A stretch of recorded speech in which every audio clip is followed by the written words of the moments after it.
Good evening, folks, and welcome to the live stream. I hope you're all very well this evening. Hope you had a nice week. And I hope you enjoyed the live stream on Tuesday, even though we had some technical difficulties. I'm never using Zoom again. Let me put it that way. If you can recommend something in chat, probably Google Meet is maybe a little bit more stable, but I'll have a look into some other tools to use. So I hope you had a nice week. So we're going to talk about tonight, of course.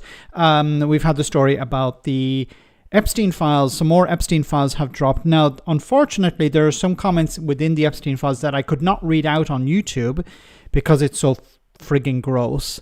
But I will cover it a little bit. StreamYard, okay, could check that out. Boycott Zoom. Hello, Max, and good people in Sleepy and Lurkin, but not being ignorant. That's good. And congratulations to Reagan Elite, who is back in business, it seems. So it'd be great to have you on a live stream sometime soon, Reagan Elite, or maybe I can pop onto your one as well. We can work that out outside here. So it'd be great to chat with you and discuss some of the pitfalls of being a YouTuber. I want to talk about also some other stories. Is this a big win for Keir Starmer? Of course, the main story, the Green Party versus reform in the Gorton and Denton by-election, which is coming up in February, which should be really interesting. But I want to start off with this first story here about Prince Andrew. Where do you hear this? So Prince Andrew, or formerly known as Prince Andrew, the artist formerly known as Prince Andrew, was a very good friend of Jeffrey Epstein. And you will not believe some of the things, well, maybe you will believe some of the things that were read out about him. So have a listen to this.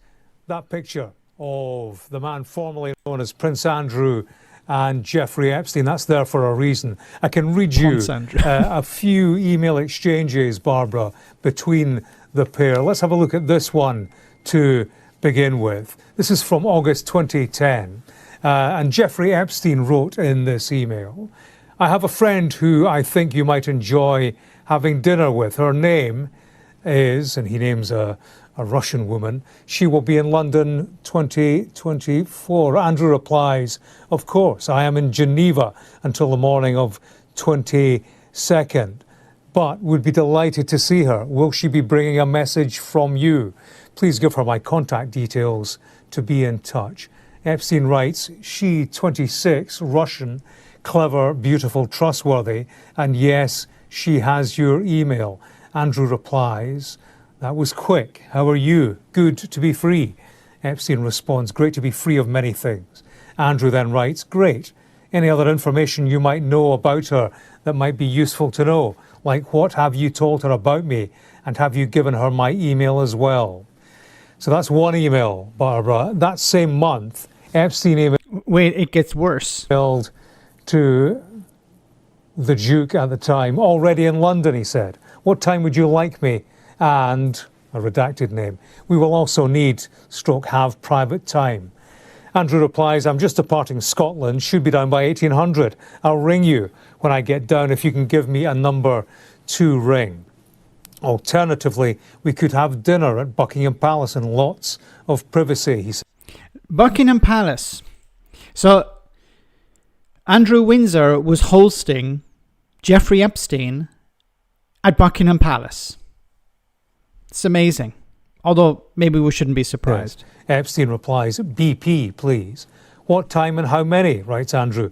Epstein replies, I want private time with you. However, I am here with, redacted name, should I bring them all so as to add some life? And Andrew writes, yes, plenty of space here for chat.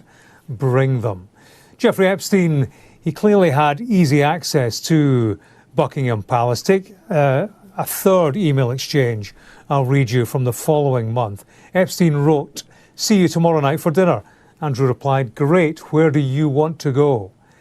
Private at BP or out in a private room or in a restaurant? Do you want company? And if so, have you got any in mind? Separately, in a separate email, Epstein wrote to Andrew, G is here with me. That could be Ghislaine Maxwell. I'm meeting with Eduardo at Cipriani at 1:30. What are you doing? Andrew replied, sadly can't. Have a lunch with Saudi prince and then out to secret intelligence firm. Free from 1800 before G comes to me at 17. What a life Andrew Windsor lives. You know, a day with the Saudi prince, then at some sort of security thing, and then, of course, spending the night with the staff of Jeffrey Epstein. 100. Epstein wrote, should I come there at 4 or where? Andrew told him, delighted for you to come here to BP. Come with whomever, and I'll be here free from 1600-ish to 2000. There's also other paperwork. Talks about Andrew, a facial for the former Duke, an email from a woman to Epstein talking about a time that could be arranged, and separately an email from Andrew to Epstein saying, call me, please. Clearly they had. This is disgraceful, but it's not surprising. Brad, thanks so much for that super chat. Andrew, does she have anything useful for me? Epstein, she has a sauna. Andrew, fetch the private jet now. Thanks, Brad. Well said, sir.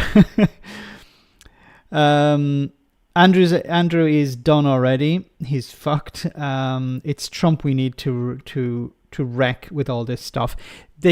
One of the documents that was really, unfortunately I can't show it because it's quite gross, but one of the documents that was supposed to be released had been withdrawn, and allegedly there's some pretty horrible things in it involving Trump and children. Now, unfortunately, I can't show it here, but you will find it on social media. It's absolutely disgraceful, but it's not surprising.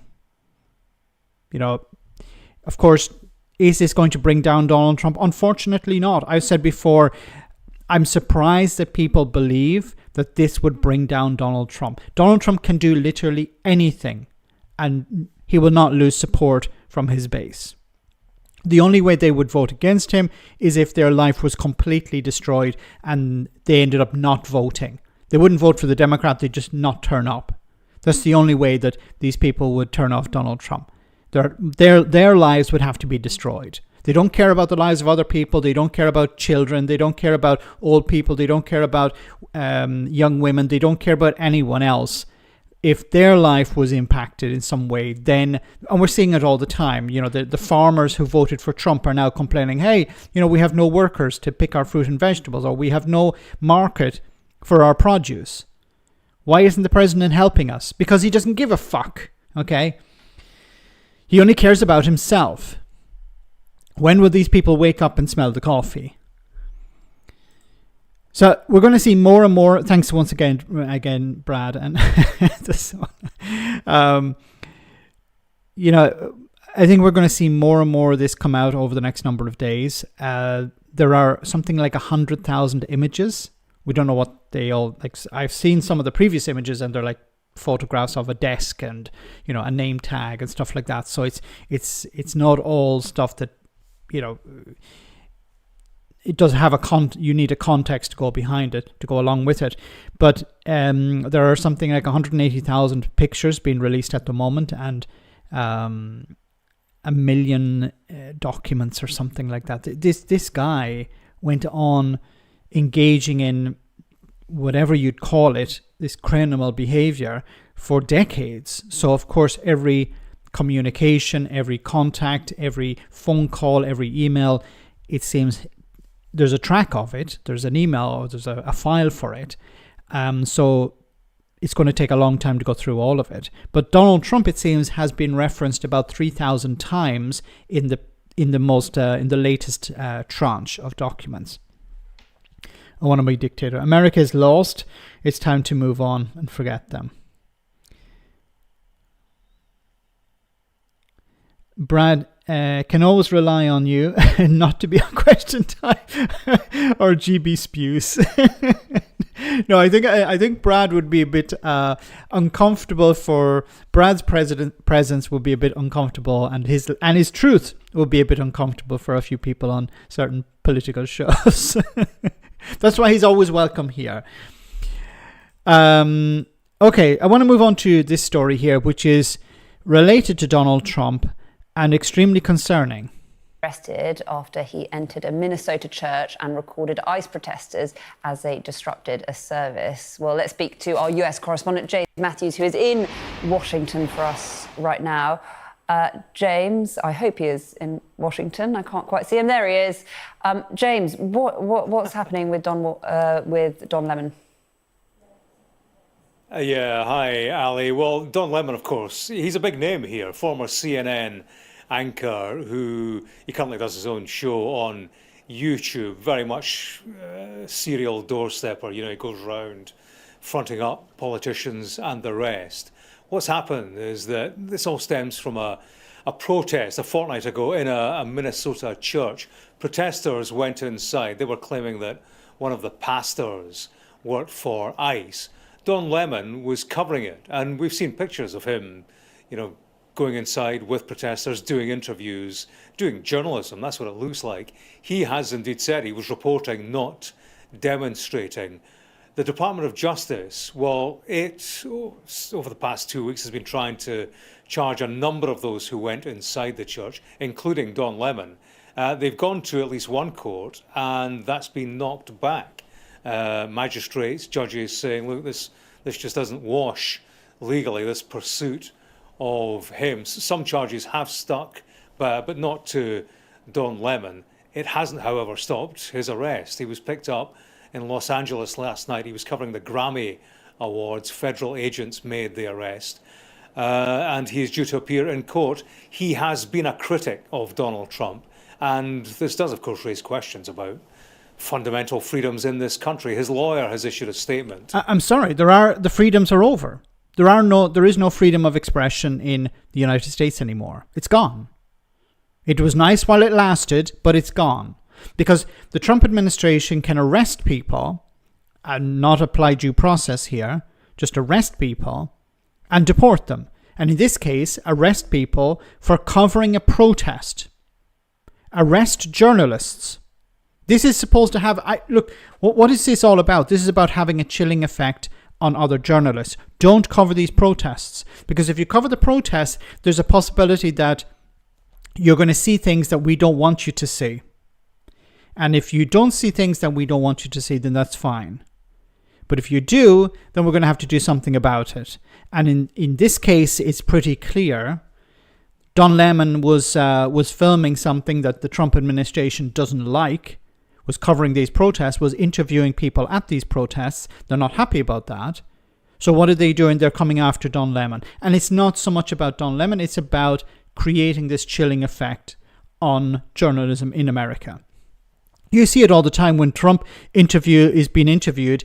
You know, he first asks the person asking the question, what agency are you with? What company are you with? What outlet are you with? And if it's one that he doesn't like, you know, Fox News, Newsmax, some right-wing one that he's happy with, if it's not one of those, he'll call them fake news and sometimes insult the journalist. Somebody just asking a question. Automatically, I'm going to insult you and I'm going to avoid answering your question in many cases. That, you know, he doesn't want to be held to account. I don't even know why the journalists are there. What's the point in asking Donald Trump questions that he's not going to answer? And what's the point? You know, what agency is going to send their journalists into a room where they're going to be insulted? You know, this is, you know, if you're in the middle of a protest or a riot or something, that's dangerous and you're expecting to receive some abuse, but not from the freaking president of the United States. Can you imagine if Joe Biden had been doing this? Imagine if Joe Biden was, you know, effing and blinding. Joe Biden was insulting journalists. You know, Republicans would be up in arms. They'd be calling for him to resign. They'd be calling for him to be impeached. How dare the president insult journalists? The journalists are there to hold the president to account. But when it comes to Republicans and it comes to Donald Trump in particular, well, that's the way things are. Calvin Land, thanks so much for that super chat. Very kind of you. A peach, I think it is. Capitulation or else, yes. A republic, if we are to keep it. Benjamin Franklin's response to Elizabeth Whaling Powell. A republic, if we can keep it. It's not being kept. I refuse to watch today's news. And it makes sense. It makes sense not to.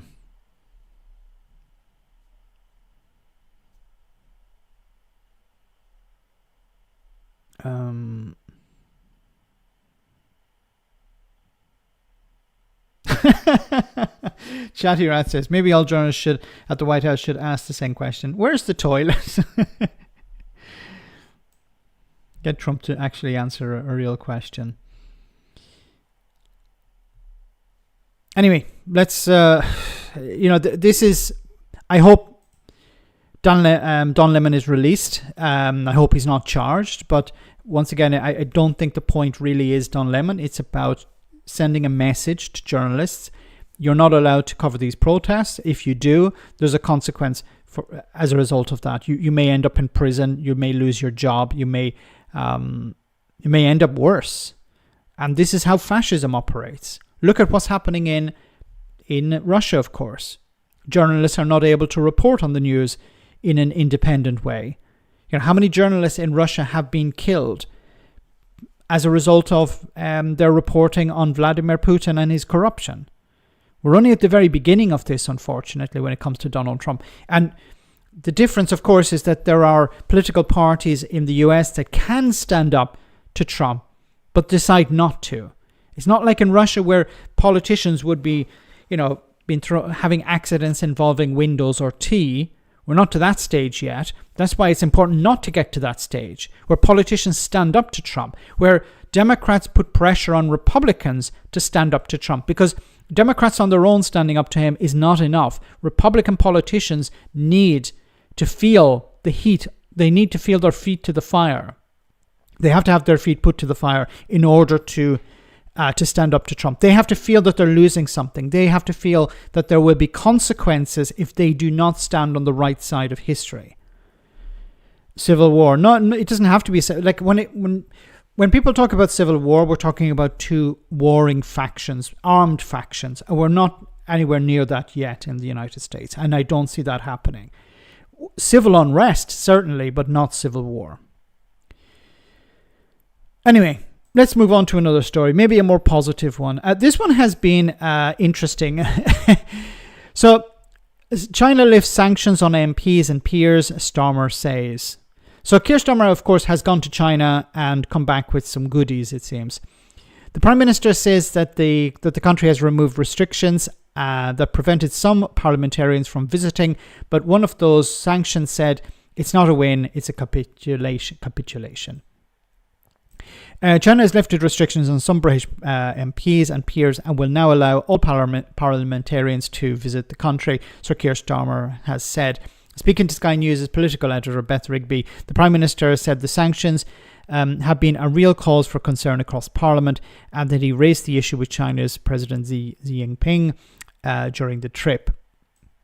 As a result of the discussions, it's clear that the Chinese that the restrictions no longer apply, said Sir Keir said. President Xi said that it means that all parliamentarians are free to travel to China. It's understood the UK will not be lifting any sanctions on Chinese officials in return. So let's hear what they had to say. What do you think about the UK getting into business with China? Keir Starmer was in Beijing. Well, it's very dangerous for them to do that. He's really trolling you at the moment, isn't he? I've seen President Trump's comments. I think, to be fair, he was probably talking more about Canada than the United Kingdom. Now, triggering Trump has always been a risk when it comes to this trip. The PM there... Sorry. Wait, whoa.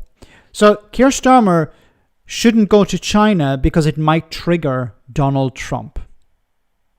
Wasn't the whole point of leaving the European Union in order for the UK to stand on its own 2 feet, to do deals with countries around the world? And now we're saying, well, that's a good thing, but you don't want to upset Agent Orange. So who's actually running the country? Is it Keir Starmer or is it Donald Trump?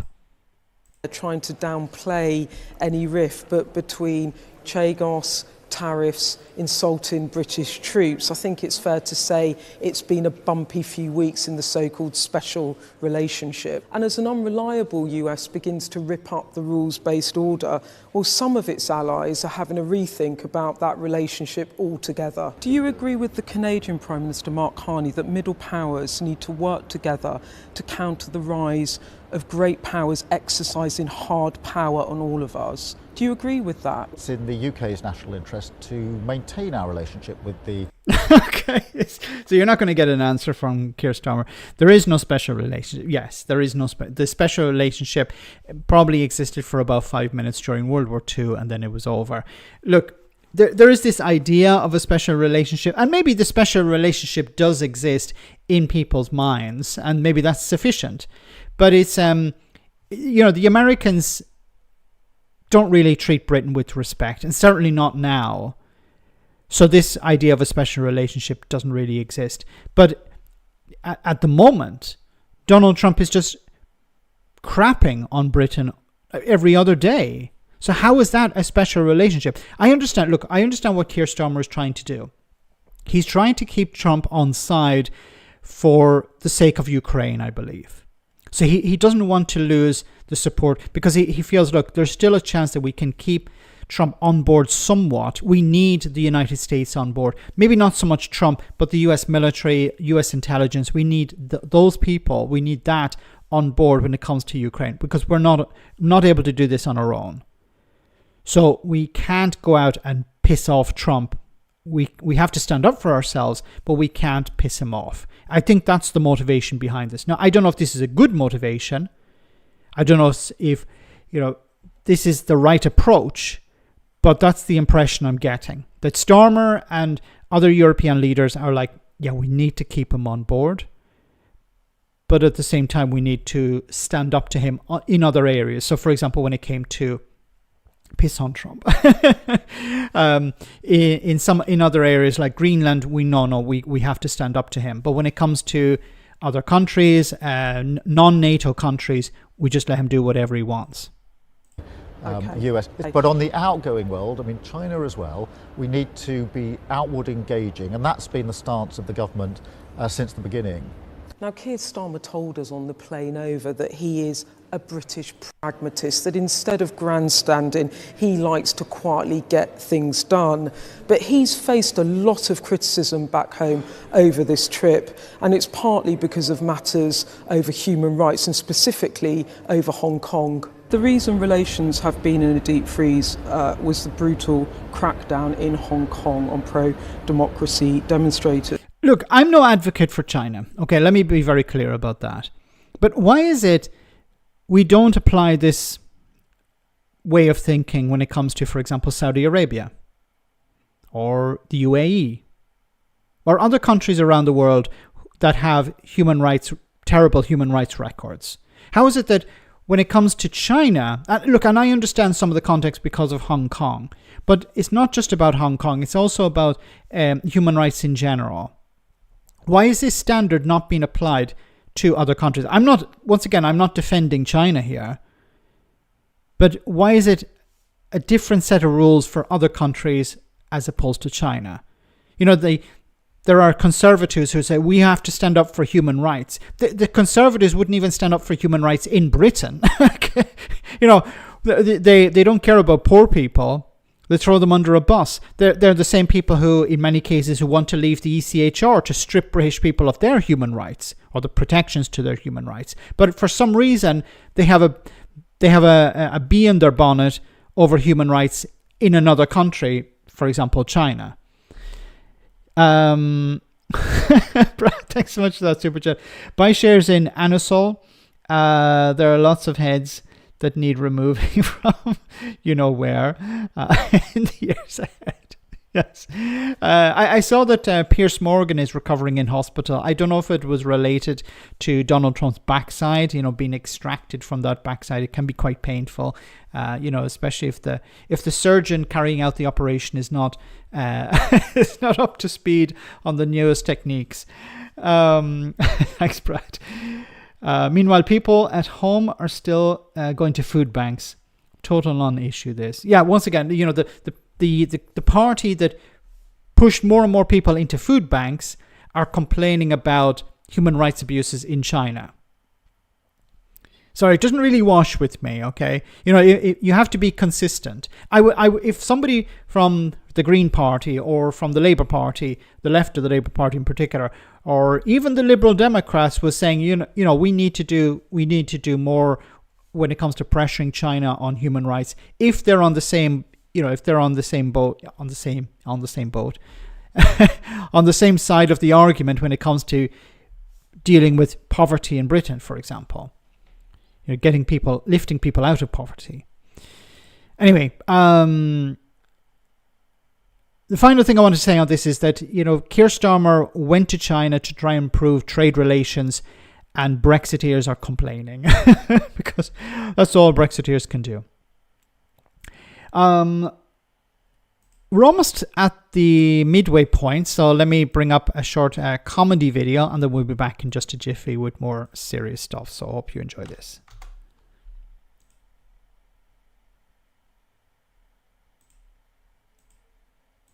I've met a Sid for a while, so welcome, Sid. Lovely, welcome to the 21st century, Sid.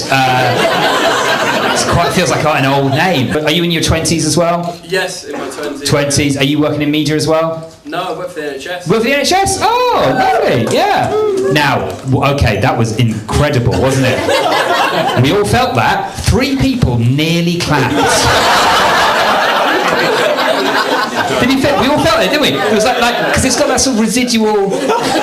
We've all got the residual NHS thing, but it's like 5 years now. So it's like, do we? I don't know. Was it good in the end? I can't remember. Did they? And there was also probably part of you doing the maths of going, he's 22. He wasn't there. He wasn't part of it. He wasn't in the trenches. No, well done. Okay, moving on. So the Green Party, Greens name Gorton and Denton by-election pick, and this is Hannah Spencer. So the Green Party will be represented by Hannah Spencer in the forthcoming Gorton and Denton by-election. The 34-year-old plumber currently leads the Greens on Talford Council, where she has represented the Hale ward since May 2023. Thanking party members for the nomination, Spencer said, "Reform have chosen a candidate that will divide our community. He doesn't even think many of the people who live and work here are even British. I will bring the people of Gorton and Denton together." The by-election on the 26th of February in the Greater Manchester constituency was triggered by the resignation of Andrew Gwen on health grounds. So this is going to be a pretty significant by-election. So, of course, for anyone who doesn't know, the Reform candidate, Labour have not put forward a candidate as far as I know, unless they've done it, in the last few hours. But since this story, Labour have not put forward a candidate. I don't know who the Conservative candidate will be or the Liberal Democrat one. But the Reform UK candidate is a guy called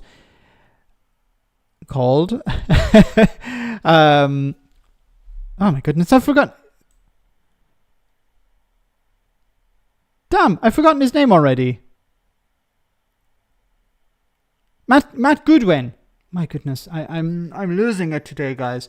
Matt Goodwin. It's like I was a drum roll, and then yes, Matt Goodwin. So Matt Goodwin is a right-wing political commentator. He describes himself as an academic. And of course, he's been a supporter of Reform UK pretty much from the beginning. So he spoke at their conference not that long ago, and he's just some guy. But he's from St Albans. I think he's lived in London for a while as well. But he's now all the way up in Manchester, while, for example, Hannah is actually from the area. So she is a plasterer and a plumber, I think, maybe one or both, and she's also she rescues dogs as well, and that's something that's close to my heart. So she's the candidate for the Green Party. At the moment, polling is all over the place, but it seems to be the case the betting markets are at the moment betting on the Green Party to win this, and this would be a massive win for the Green Party because it would be their first by-election win for a long time, if ever. Generally they win their seats during the general election, but by-elections, if it's councils, they do pretty well, but winning an MP by-election would be significant for them. I fully support her because I think, for two reasons. First of all, she's not reform, but also she's somebody from the local area. And I think this is really important. It's not a requirement. Is Galloway running? Galloway is always running. Okay. He should be fit at this stage. He's always running. But she's from the local area. And I think that's really important. I think it's important that a candidate is from the area. It's not somebody parachuted in. And this, unfortunately, is the reality of politics. Many times the candidate is parachuted in due to name recognition. For example, Nigel Farage is not from Clacton. Okay, that might come as a surprise to people, but Nigel Farage is not from Clacton. But he didn't run in his own area because he probably wouldn't win the seat. So he went to Clacton, knowing that it was one of the poorest areas in the UK. And of course, they voted for Brexit, so he was a shoo-in. He knew he was going to win that seat. No real challenge there. And unfortunately, I think the people of Clacton will vote for Nigel Farage again next time, because these people, how can I avoid being extremely rude? They are gluttons for punishment, it seems. A deprived area, voted for Brexit, voted for Nigel Farage, and will probably vote for his party once again next time. Brad, thanks so much for that super chat once again. If the Greens win this, I'll be hosting a celebratory ORGY party, which means Berlusconi looks absent. That makes Berlusconi look absent. Thanks, Brad. Wonderful. I may even join it. No, don't worry. Oh my goodness. Why doesn't that surprise me, Brad? And there'll be no blue pills necessary. Brad will be fully on board.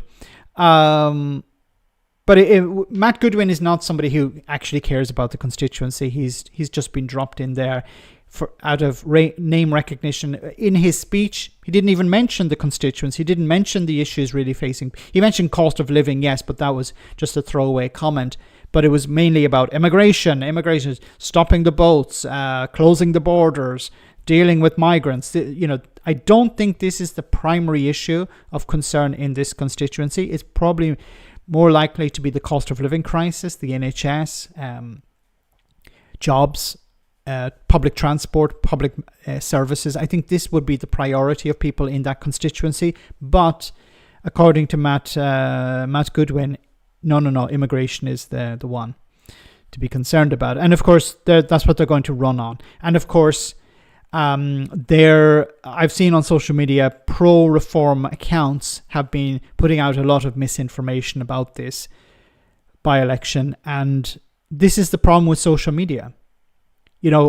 Reform UK will be probably careful not to do anything illegal, but they have hundreds, if not thousands, or maybe even millions of bots and fake accounts and sock puppet accounts that will do their bidding for them. And they're hoping to succeed. I hope that the people of these constituents are not on social media too much, and instead are looking at the issues, looking at the candidates, the real candidates. And my fingers are crossed for Hannah, because I think she'd be a good candidate and a good MP for the area. The alternative really at the moment is Reform UK. Now, the Labour Party, if they can put forward a strong candidate, they could be in a position to win it, because they were the last ones to hold this seat. And Andrew Gwynn had a majority of about 13,000. So Labour could hold it, but it's looking more and more likely to go to either Reform or the Greens. My party still hasn't announced a candidate. What are they playing at? Ivan, thank you so much for that super chat. I presume it's the Labour Party. I think Labour understand that they're probably likely to lose this, so they're holding back on a candidate. The polling is not looking good for Labour in this constituency, which is a bit of a surprise because they won the seat last election with a majority of 13,000. That's a significant loss. But it shows that people are not happy with the Labour Party and not happy with Keir Starmer. So it's likely that they're choosing somebody, a low-profile candidate, or they could try and upset the apple cart by putting forward a strong candidate. But we may actually see a bit of tactical voting involved here between Labour and the Greens. The Labour Party may say, look, we don't really have a chance at winning this seat, so we're going to do some deals behind the scenes with the Greens, or we're going to convince our voters to back the Green candidate. That's what I would like to see if the chances, the Green candidate is stronger than the Labour one. Officially, they don't do that, but I think the Green Party have a lot of momentum behind them. If only there was an independent authority making sure the elections were fair and clean. What do you think this is? It's more like Russia than Switzerland. I think Labour are expected to announce their candidate tomorrow. So there's a possibility that they'll do that. But it would have to be a pretty big and famous candidate. But I don't know if they're going to do that. Cheap transport to argue with family. Matt Hoodwinker or something close to that, yes. Should have backed Andy. That's an interesting... Mandy, that's an interesting comment. There's a chance that Andy Burnham could have won this seat. There are rumours that the Green Party would have backed Andy Burnham if he had run for this. So we'll never know. But Andy Burnham, if Labour do lose the seat, Andy Burnham could sit back and go, hey, if I had been the candidate, I would have won it. So he may be in a stronger position now. And I've said before that Andy Burnham would be better off waiting until after the May elections, because then it'd be much clearer whether Keir Starmer is for the chop or whether he's in a stronger position, whether he's going to hold on. Here, I just want to show you this short clip where Hannah was being interviewed or was asked questions by Turn Left Media, which I do recommend following if you're not already following Turn Left Media. In an unusual move, before I take a question, it's not me buttering you up, please give love to independent media. This is Turn Left, who run a brilliant YouTube channel every single night doing live news broadcasts. Callum, be nice now. So, thank you very much. Joking, ask what you want. Callum Taylor, Turn Left Media. I have two questions, if I may, one for Zach and one for Hannah. For Zach, the Green Party came third here in 2024 with 13.2% of the vote. Since your leadership of the party, obviously popularity for Greens has grown exponentially. How do you plan to reach out to the diverse communities within Gorton and Denton and encourage more people to vote Green? And for Hannah, a report last year found that Gorton was one of the areas, well, actually the area with the highest levels of fuel poverty in the northwest, with local rates in the area at 23.7%. If elected, what would you do to help locals get out of fuel poverty across the constituency? Thank you. So there's a couple of things I'd answer, first of all. So where we won MPs at the last general election, some of those came from third and indeed fourth place. So we know exactly how to get that kind of level of success. Having said that, for all my fighting talk today, there's not a shred of complacency. I know Hannah and in fact the entire team, in fact the whole Green Party, are going to be working incredibly hard to not take one vote for granted. We're going to be having conversations. Now, whether that's with diverse communities or whatever the community might be, we know inequality hits you wherever you are. So many people right now feel like they're running just to keep up. They know that their rent bills are going up, water bills are going up, energy bills are going up. These issues affect every single community, so we're going to have a relentless focus on inequality, the cost of living, and everything that Hannah just spoke about. It's also true there are issues around the world that we care about as well, and we're not going to be shy to talk about justice. We can do more than one thing at once. In fact, we must do more than one thing at once, and we'll absolutely have a campaign that, yes, focuses on international justice, but puts inequality, particularly for the people of Gorton and Denton, at the heart of it.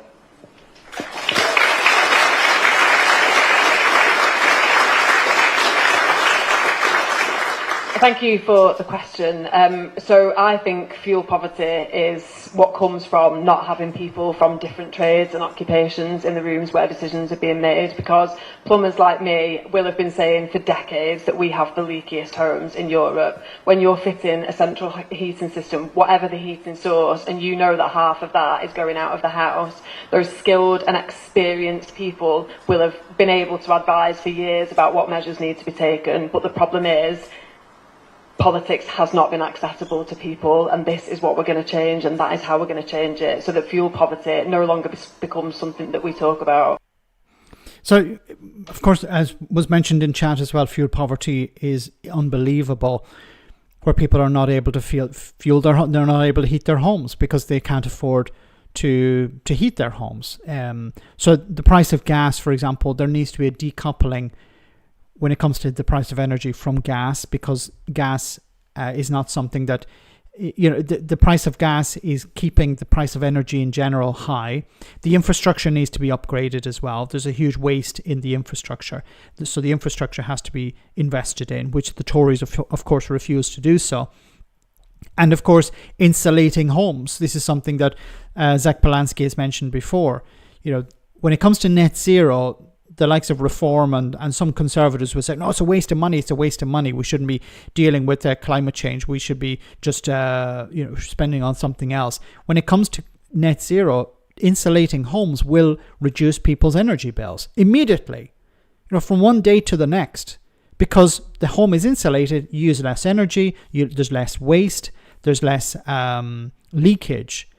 So people's bills will come down dramatically. So there has to be a two-pronged approach. New boilers, heat pumps, things like that, solar panels on new builds, and insulating older homes. And you can't just hope that people give people the money to do it. You need to have a real program to go in there and start retrofitting homes.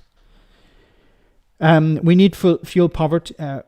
We need fuel poverty, not fuel poverty. Well said, Freckled Bunny, yes. Unfortunately, there isn't much fuel poverty. And as you see with Fool of the Week, it's never in short supply. Thanks for that. Why didn't Zach Polanski stand? I think there was maybe he's being pragmatic. Maybe he wasn't sure whether they would win the seat, because I think there was a belief that Andy Burnham was going to run. So maybe at that stage, Zach Polanski said, no, I'm not going to get involved. And then when Andy Burnham was pulled out, or Andy Burnham didn't get through, they probably already had an alternative candidate, and they said, look, let's go with her. So I think it would be embarrassing for the Green Party if they don't win this seat. Like, they're not expected to win it. They're leading in the polls, but there's no guarantee that they would win it. So I think they're taking a pragmatic approach. Zach is not running. I think if he won it, it would be really good for the Green Party, but it'd be extremely risky, because if he loses it, it would be embarrassing for the party and they would lose some of their momentum, I think. So I think they're taking it a bit, this is not a Green constituency. This is a bit of an outlier for them. They're not expected to win. This is a former Labour constituency. If this had been a constituency that had been leaning to the Green Party for some time, I think that would be much more logical for Zach to run there. But also, once again, I'm an advocate for people running in their own constituency, because they have a connection to that constituency. So Zach is not from Manchester. So I don't think it would be right for him to run in this constituency. It's better that Hannah, who's from there, runs in this constituency. So, once again, I understand sometimes for political reasons, yeah, it makes sense to put a candidate in a safe seat. But I don't think it's actually good for politics. It's good for the party, but not good for politics. Anyway, guys, let's move on. So I wanted to show you that this is quite funny.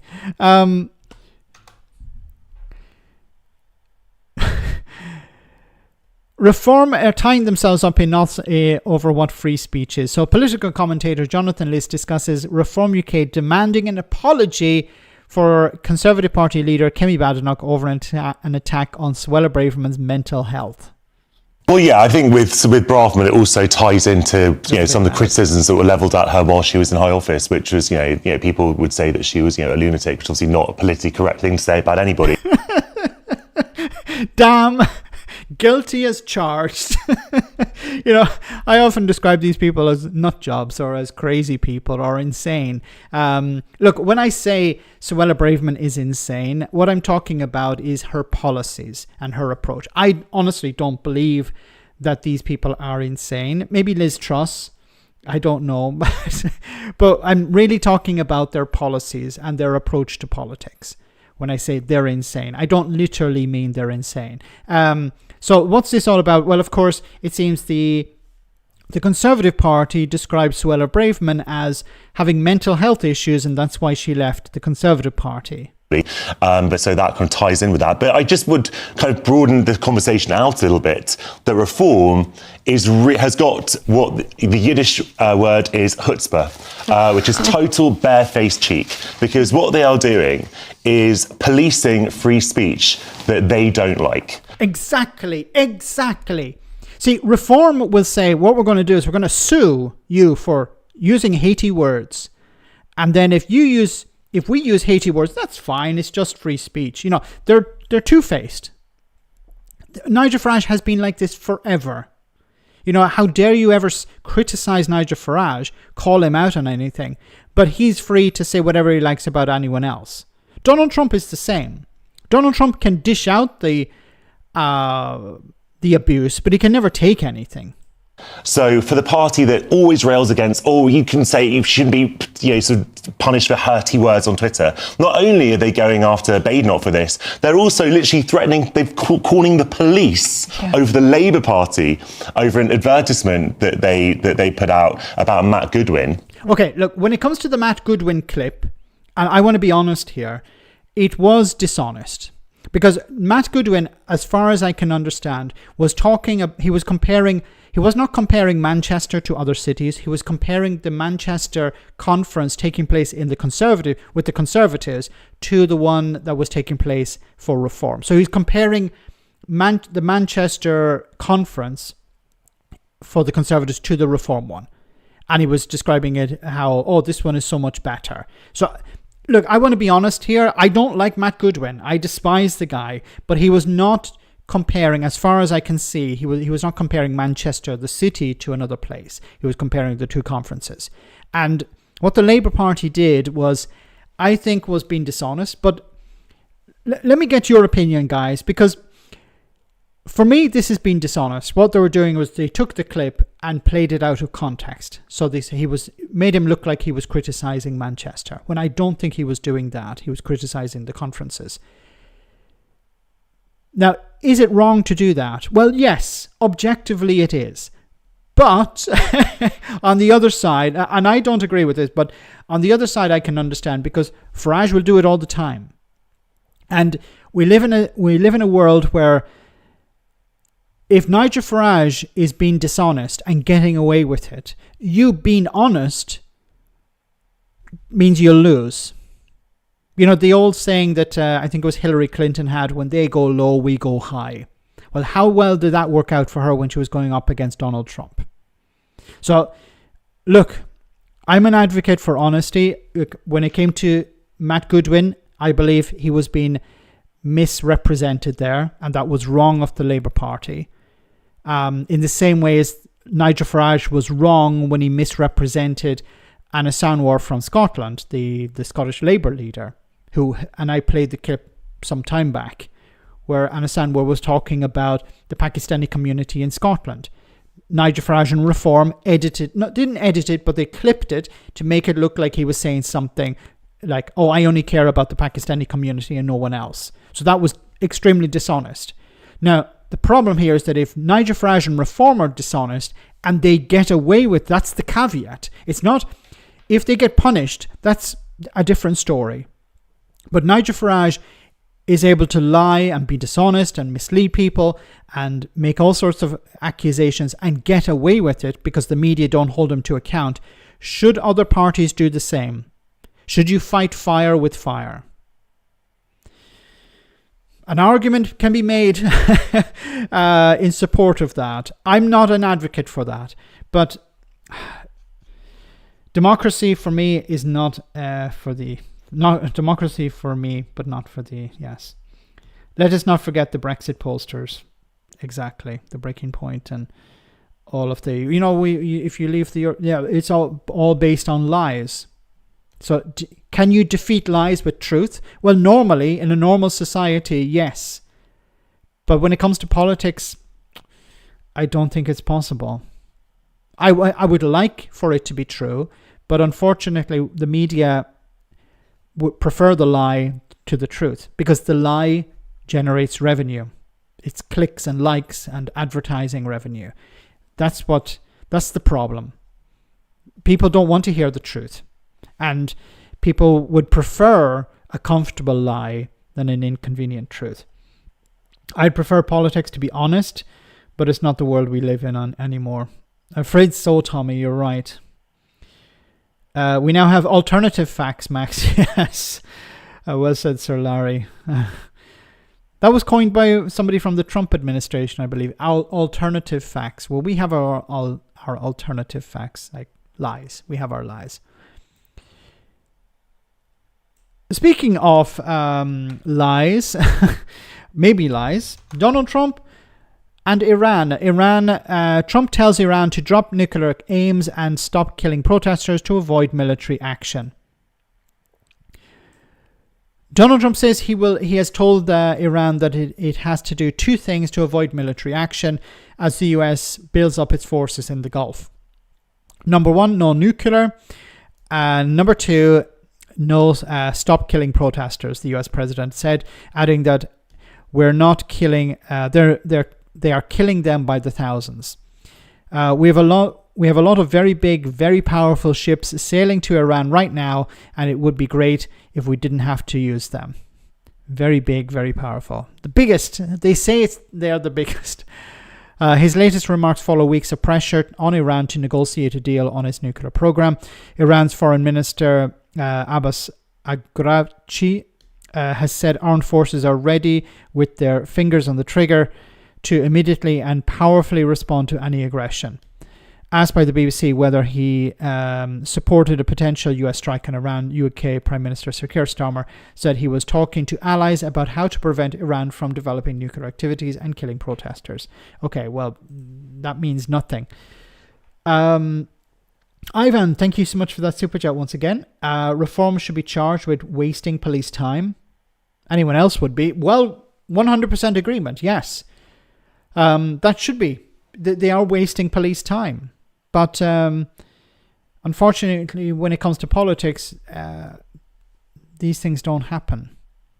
As you said, if it was anyone else, they would have been charged with wasting police time. But Nigel Farage is able to do that. And this is about setting the groundwork. And I've said this before. If you think it's bad now, it's going to get really, really toxic as we get closer to the general election. Because Farage has everything to gain and nothing really to lose.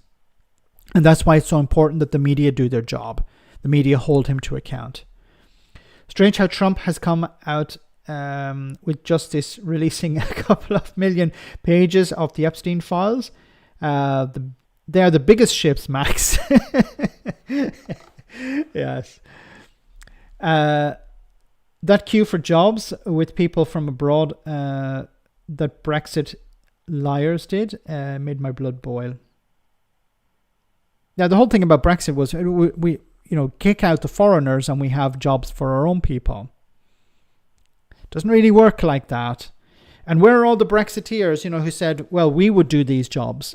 It's like farmers. There was a story, I don't know if you guys remember it, where a farmer had put out a request for workers after Brexit. And I think he received 5,000 CVs. And then 4 people replied, like he replied to 4 of them. And then 2 people turned up, and one of them left after the morning and the other left after the first day. Didn't come back after the first day. Because many people can't do these jobs because it's hard work. Brexiteers say, no, we get our own people to do it. They wouldn't do it. Would Daniel Hannan work in a field picking fruit and vegetables? Of course he wouldn't. Especially for the wages that are paid. Farage is a waste of biological time. I can think of worse things to say, but I better not. Thanks, Racklepony. Here's a thought. Considering that Boris Johnson hasn't been an MP for about 3 or 4 years, and they're still talking about him, how about we stop talking about Trump? It's going to be a while, isn't it? The media should boycott the White House meetings. Because then Trump wouldn't get the attention that he wants. Just report on the bad stuff. just show, hey, interview people on the street. Is your life getting better? No, it's not. Is it getting worse? Yes, it is. Who's responsible for that? Donald Trump. And keep pumping out these stories. Wow, thank you so much, Ivan, for that super chat. Thank you so much, very kind. All the Eagles, and for the record, I include all parties here. Whereas other people who would have made brilliant MPs and councillors are stopped from doing so due to the lack of responsible adjustments for people with disabilities. This is why it's so important. I keep saying that people vote. If you're a young person, if you're disabled, get out and vote. Because it's so important that your voice is heard. Thanks once again, Ivan, for that. And my heart goes out to people, the poorest in society and the disabled as well, people with vulnerabilities, the most vulnerable people in society, because there's a sort of catch-22. Many young people, many people with disabilities don't vote because they feel that politicians don't care about them. And then politicians don't care about them because they think these people will not vote. And that's why there needs to be a get out the vote campaign. I really wish political parties would get more involved in this. We're not really going to see it on the right, but we could see it on the left. We could see the Labour Party, we could see the Greens, we could see the SNP, the Liberal Democrats even, Plaid in Wales as well, organise to convince young people and the disabled to get out and vote, organise transport for people who can't afford to go to the local polling station, but also to get involved more in politics. I know it's really difficult. It can be boring. It can also be very time consuming because, people have jobs to do. They have their own responsibilities in life that they need to look after. Children, their families, they have things that need to be done. But if more and more people get involved, even in a small way in politics, get more informed about what's happening in the community, and then try and reach out to others to try and convince more and more people to get out the vote, I think things would gradually change. Things could actually change quite dramatically in a very short period of time. But we need to organise. We saw it with the tactical voting in 2024. It was quite successful. But I think there also needs to be a sort of get out the vote campaign. Are you a member of Plaid, Max? No, I'm not. I'm not a member of any political party. I'm putting my cards on the table there. There are political parties that I have no problem supporting, and advocating for. I can't vote for them, but I would advocate for. At the moment, I think the Green Party are doing a good thing. I'm not. People may think, oh, you're anti-Labour or something. I'm not. I want to see Labour do well. I hope that Labour are going to do well and improve the situation for ordinary people, because I care about ordinary people. I have friends and family in the UK that I'm concerned about. I've you guys on the stream. Every time I'm concerned about what's happening in your life. I want you to have a good life. I want politicians to look after you. That's their job.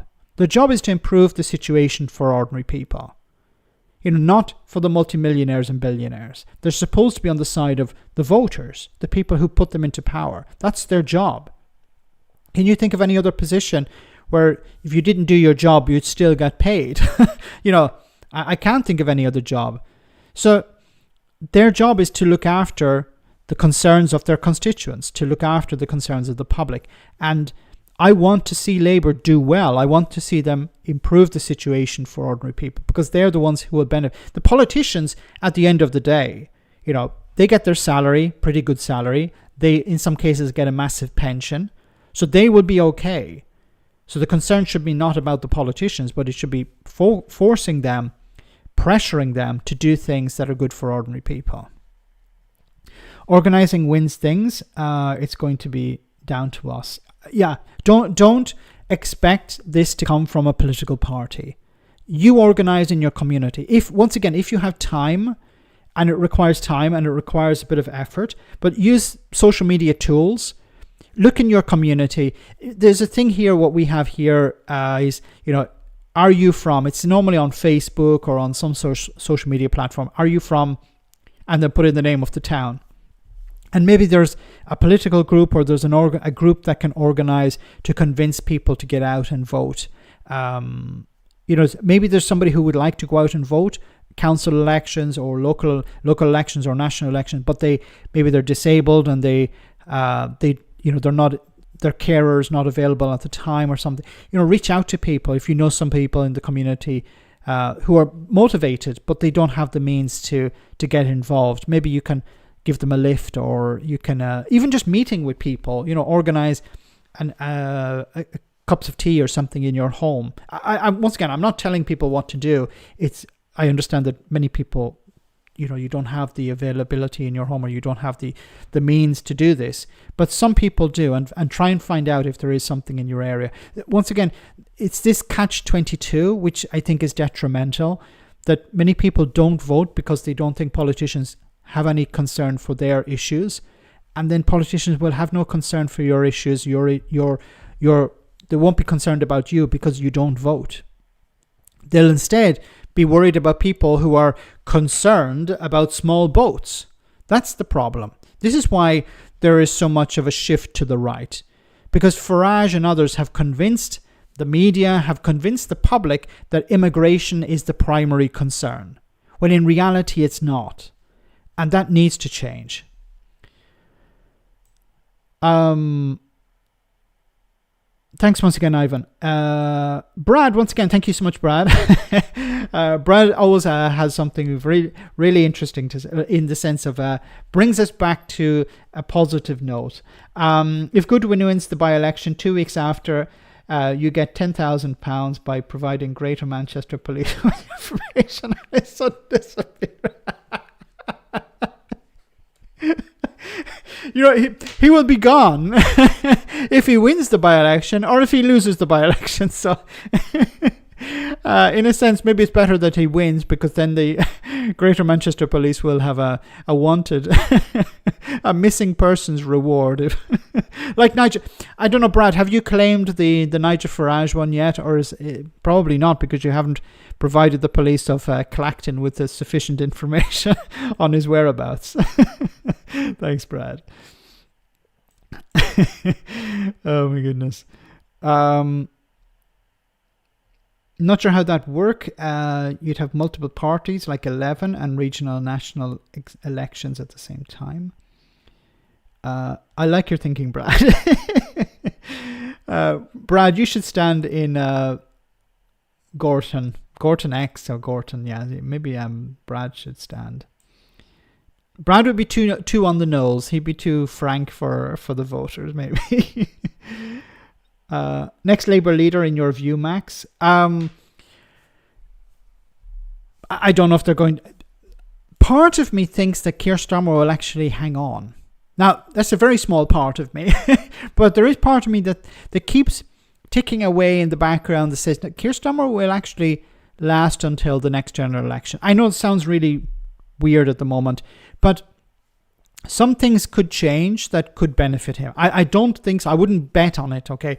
But I would say a likely replacement is West Streeting, and I don't think that's good for for people, because I have my concerns about West Streeting. I would prefer Angela Rayner, because Angela Rayner is somebody who comes from a working class background, and that's somebody who's much closer to the concerns of ordinary people than West Streeting.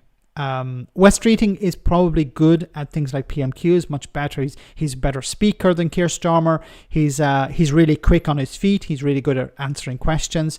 But when it comes to being a good person, for a good leader for the party, leading the party in the right direction, Angela Rayner would be much better. Buster, Blackbuster. West Streeting is one of them. Matt Shagar, a good win. I'm not sure what that's about.